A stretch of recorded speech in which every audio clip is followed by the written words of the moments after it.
ഇനി നമ്മൾ ചെയ്യാൻ പോകുന്നത് എക്സസൈസ് 8.1-ൻ്റെ ക്വസ്റ്റ്യൻ നമ്പർ 10 ആണ്. ഇപ്പോൾ ക്വസ്റ്റ്യൻ എന്താണെന്ന് നോക്കാം. Write the following rational numbers in ascending order. നമുക്ക് തന്നിരിക്കുന്ന റാഷണൽ നമ്പേഴ്സിനെ അസെൻഡിങ് ഓർഡറിൽ എഴുതാനാണ് നമ്മളോട് ക്വസ്റ്റ്യനിൽ പറഞ്ഞിട്ടുള്ളത്. അസെൻഡിങ് ഓർഡർ എന്ന് വെച്ചാൽ എന്താ? അസെൻഡിങ് ഓർഡർ എന്ന് വെച്ചാൽ സ്മോൾ ടു ബിഗ് അങ്ങനെ എഴുതുന്നതിനെയാണ് നമ്മൾ അസെൻഡിങ് ഓർഡർ എന്ന് പറയുന്നത്. ബിഗ് ടു സ്മോൾ ആണെങ്കിൽ ഡിസെൻഡിങ് ഓർഡർ എന്ന് പറയും. അപ്പോൾ നമുക്ക് തന്നിട്ടുള്ള ഈ റാഷണൽ നമ്പേഴ്സിനെ നമുക്ക് അസെൻഡിങ് ഓർഡറിലാക്കണം. അപ്പം നിങ്ങൾക്ക് തന്നിട്ടുള്ള റാഷണൽ നമ്പേഴ്സിൽ നിങ്ങൾ ആദ്യം ചെക്ക് ചെയ്യേണ്ടത് ഡിനോമിനേറ്റർ സെയിം ആണോ എന്ന് ചെക്ക് ചെയ്യുക. ഇവിടെ നോക്കിയാൽ -3/5, -2/5, -1/5. ഇവിടെ 3 നമ്പേഴ്സിൻ്റെയും ഡിനോമിനേറ്റർ നമുക്ക് സെയിം ആയിട്ടാണ് തന്നിട്ടുള്ളത്. അപ്പം നമുക്ക് എഴുതാൻ ഈസി ആയിരിക്കും അല്ലേ? എങ്ങനെ എഴുതാം ഇതിനെ അസെൻഡിങ് ഓർഡറിൽ? അപ്പം ഡിനോമിനേറ്റർ സെയിം ആണെങ്കിൽ നിങ്ങൾ നമ്പർ ലൈനിൽ അത് നിങ്ങളുടെ മൈൻഡിലൊന്ന് ചിന്തിച്ച് നോക്കുക. അല്ലെങ്കിൽ നിങ്ങൾ ഒരു പെൻസിൽ കൊണ്ട് പേപ്പറിൻ്റെ സൈഡിലൊന്ന് വരച്ച് നോക്കുക. അപ്പോൾ 3 നെഗറ്റീവ് റാഷണൽ നമ്പേഴ്സാണ് നമുക്ക് തന്നിട്ടുള്ളത്. അപ്പോൾ നെഗറ്റീവ് എങ്ങോട്ടാണ് വരുന്നത്? 0യുടെ ലെഫ്റ്റിലോട്ടാണ് നെഗറ്റീവ് വരിക. അപ്പോൾ എന്തെഴുതാം? First -1/5, -2/5, -3/5, -4/5, -5/5, that is 1, -1. ഇങ്ങനെയാണ് വരിക അല്ലേ? അപ്പോൾ വലുതെപ്പോഴും എവിടെ വരുന്നതായിരിക്കും? റൈറ്റ് സൈഡിൽ വരുന്നതായിരിക്കും വലുത്. അപ്പം -2/5ൻ്റെ റൈറ്റ് സൈഡിലാണ് -1/5. അതിൻ്റെ അർത്ഥം എന്താ? -1/5 -2/5-നെക്കാട്ടിൽ വലുതാണ്. ആണല്ലോ? -2/5 -3/5-നെക്കാട്ടിൽ വലുതാണ്. അപ്പോൾ റൈറ്റ് സൈഡിൽ ഏത് വരുന്നോ അതായിരിക്കും ബിഗ് നമ്പർ. അപ്പോൾ അസെൻഡിങ് ഓർഡറിൽ എഴുതാൻ പറഞ്ഞാൽ നമ്മൾ സ്മോൾ ടു ബിഗ് ആണ് എഴുതേണ്ടത്. അപ്പോൾ സ്മോൾ എപ്പോഴും ഏത് സൈഡിലായിരിക്കും? ലെഫ്റ്റ് സൈഡിലായിരിക്കും. അപ്പോൾ ലെഫ്റ്റിൽ വരുന്നത് ഏതാണ് ഇവിടെ ഉള്ളതിൽ? -3/5, അത് കഴിഞ്ഞിട്ട് -2/5, -1/5. അപ്പോൾ സ്മോൾ ഏതാണ്? -3/5. അപ്പോൾ അസെൻഡിങ് ഓർഡറിൽ നമുക്ക് എങ്ങനെ എഴുതാം? -3/5, -2/5, -1/5. നമുക്ക് ഈ തന്നിരിക്കുന്നത് അസെൻഡിങ് ഓർഡറിൽ തന്നെയാണ് നമുക്കിവിടെ തന്നിട്ടുള്ളത് കേട്ടോ. അപ്പോൾ നിങ്ങൾക്ക് മനസ്സിലാകാൻ വേണ്ടി ഞാൻ ഇത്ര എക്സ്പ്ലെയിൻ ചെയ്തതേ ഉള്ളൂ. ഇനി രണ്ടാമത്തെ ക്വസ്റ്റ്യൻ നോക്കിയേ. -1/3, -2/9, -4/3. അപ്പോൾ ഇവിടെയും എല്ലാം നെഗറ്റീവ് റാഷണൽ നമ്പേഴ്സാണ് തന്നിട്ടുള്ളത്. പക്ഷേ ഇവിടെ എന്താണ് കുഴപ്പം? ഡിനോമിനേറ്റർ ഡിഫറൻ്റ് ആണ്. അപ്പോൾ നമ്മളിവിടെ എന്ത് ചെയ്യണം? ഡിനോമിനേറ്ററിനെ സെയിം ആക്കി മാറ്റണം. അതായത് ഡിനോമിനേറ്റേഴ്സിൻ്റെ LCM എടുക്കണം.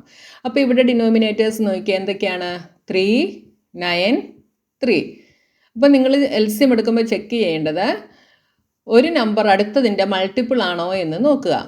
ഇവിടെ 3യുടെ മൾട്ടിപ്പിൾ ആണ് 9 അല്ലേ? 3 3s are 9. 1 × 3 3. അപ്പോൾ ഇവിടെ തന്നിരിക്കുന്നതെല്ലാം 3യുടെ മൾട്ടിപ്പിൾസ് ആണ്. അപ്പോൾ അങ്ങനെയാണെങ്കിൽ ആ മൾട്ടിപ്പിൾസിൽ വലുതേതാണോ അതായിരിക്കും LCM. അല്ലാതെ നിങ്ങൾ LCM ചെയ്ത് നോക്കിയാൽ നിങ്ങൾക്ക് എന്ത് തന്നെ കിട്ടും? 9 എന്ന് തന്നെ കിട്ടും. അപ്പോൾ നമ്മൾ ഈ തന്നിരിക്കുന്ന റാഷണൽ നമ്പേഴ്സിൻ്റെ എല്ലാം ഡിനോമിനേറ്റർ എന്താക്കി മാറ്റണം? 9 ആക്കി മാറ്റണം. അപ്പോൾ -1/3 നമുക്ക് ഡിനോമിനേറ്റർ 9 ആക്കി മാറ്റണം അല്ലേ? അപ്പോൾ എത്ര കൊണ്ട് മൾട്ടിപ്ലൈ ചെയ്യണം? 3 കൊണ്ട് മൾട്ടിപ്ലൈ ചെയ്യണം. അപ്പോൾ ഡിനോമിനേറ്റർ മാത്രമായിട്ട് നമുക്ക് 3 കൊണ്ട് ചെയ്യാൻ പറ്റില്ല. നമ്മൾ എന്തിനേയും ചെയ്യണം? ന്യൂമറേറ്ററിനെയും ചെയ്യണം. എന്നാലേ ഇത് എന്താകത്തുള്ളൂ? ഈ -1/3ക്ക് ഈക്വലൻ്റ് ആയിട്ടുള്ള റാഷണൽ നമ്പറായിട്ട് മാറത്തുള്ളൂ. അപ്പോൾ ഇവിടെ എന്ത് വരും? -1 × 3 is -3. അപ്പോൾ -3/9. അപ്പോൾ ഒരെണ്ണത്തിൻ്റെ ഡിനോമിനേറ്റർ 9 ആയിട്ട് കിട്ടി. -2/9 ഡിനോമിനേറ്റർ ഓൾറെഡി 9 ആണ്. അടുത്ത എന്താണ്? -4/3. ഇതിൻ്റെ ഡിനോമിനേറ്ററിനെ നമുക്ക് 9 ആക്കി മാറ്റണം. എത്ര കൊണ്ട് ചെയ്യണം? 3 കൊണ്ട് ചെയ്യണം. അപ്പോൾ ന്യൂമറേറ്ററിനെയും 3 കൊണ്ട് ചെയ്യുന്നു. -4 × 3 is -12. അപ്പോൾ നമുക്ക് 3 എണ്ണവും എന്തായിട്ട് മാറി? ഡിനോമിനേറ്റർ 9 ആയിട്ട് മാറി. ഇനി നമ്മളിതിനെ എന്ത് ചെയ്യണം? അസെൻഡിങ് ഓർഡറിലാക്കി മാറ്റണം. അപ്പോൾ ഞാൻ ഈ നമ്പേഴ്സിനെ ഇങ്ങോട്ടൊന്ന് എടുത്തെഴുതുകയാണ് ഒന്നുകൂടെ. -1/3 എന്തായിട്ട് മാറി? -3/9 ആയിട്ട് മാറി. അടുത്തത് -2/9. അടുത്തത് -12/9. നമുക്ക് അസെൻഡിങ് ഓർഡറിലാണ് എഴുതേണ്ടത്. അപ്പോൾ അസെൻഡിങ് ഓർഡർ എന്ന് പറഞ്ഞാൽ സ്മോൾ ടു ബിഗ്. ഇതിൽ സ്മോൾ ഏതായിരിക്കും? ഏതാണ് സ്മോൾ വരിക? നമ്മുടെ ലെഫ്റ്റ് സൈഡിൽ ഏത് വരുന്നു അതായിരിക്കും സ്മോൾ. അപ്പോൾ ലെഫ്റ്റിൽ വരുന്നത് ഏതാണ്? അതായത് 0 കഴിഞ്ഞ് ഇങ്ങനെ പോകുമ്പോൾ ഇങ്ങേ അറ്റത്ത് വരുന്നത് ഏതാണ് എന്ന് നോക്കുക. അതായിരിക്കും ഏറ്റവും ചെറുത്. അപ്പോൾ ഏതായിരിക്കും? -12/9. അടുത്തത് -3/9. അത് കഴിഞ്ഞിട്ടാണ് -2/9. അപ്പോൾ നിങ്ങൾ എടുത്തെഴുതുമ്പോൾ ഇപ്പോൾ നമ്മൾ ഡിനോമിനേറ്റർ സെയിം ആക്കിയതാണ് നമുക്കിവിടെ കിട്ടിയിട്ടുള്ളത്. അപ്പോൾ നിങ്ങൾ എന്ത് ചെയ്യണം? ക്വസ്റ്റ്യനിൽ എന്താണോ തന്നിട്ടുള്ളത് അത് തന്നെ എടുത്തെഴുതണം. അപ്പോൾ -12/9 എന്തിൻ്റെ ആയിരുന്നു? -4/3 ആയിരുന്നു. അപ്പോൾ -4/3. അടുത്തത് -3/9 -1/3 ആയിരുന്നു. അടുത്തത് -2/9. ഇതാണ് അസെൻഡിങ് ഓർഡറിൽ എഴുതുമ്പോൾ നമുക്ക് കിട്ടുന്നത്.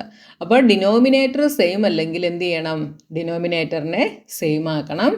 എന്നിട്ട് നമ്മൾ നമ്പർ ലൈനിൽ നോക്കുമ്പോൾ ആദ്യം വരുന്നത്, ലെഫ്റ്റിൽ ആദ്യം വരുന്നത് ഏതാണോ അതായിരിക്കും ഏറ്റവും ചെറുതായിട്ടുള്ളത്. റൈറ്റ് സൈഡിലോട്ട് വരുന്നത് അതിൻ്റെ വലുതായിട്ട് വരും. മനസ്സിലായല്ലോ? അപ്പോൾ രണ്ടാമത്തെ ക്വസ്റ്റ്യൻ കഴിഞ്ഞു. ഇനി അടുത്തത് മൂന്നാമത്തത്. അടുത്ത ക്വസ്റ്റ്യൻ -3/7, -3/2, -3/4. അപ്പോൾ ഇവിടെ നിങ്ങൾ ശ്രദ്ധിക്കുക, ഇവിടെ ന്യൂമറേറ്റർ സെയിം ആണ് അല്ലേ? 3ൻ്റെയും ന്യൂമറേറ്റർ എന്താണ്? -3 ആണ്. അപ്പോൾ ഇവിടെ തന്നിരിക്കുന്ന ഇതിൻ്റെ നെഗറ്റീവ് സൈൻ നമ്മളങ്ങ് മാറ്റുന്നു. നെഗറ്റീവ് സൈൻ അങ്ങ് മാറ്റിക്കഴിഞ്ഞാൽ ഇത് എന്തായിട്ട് മാറും?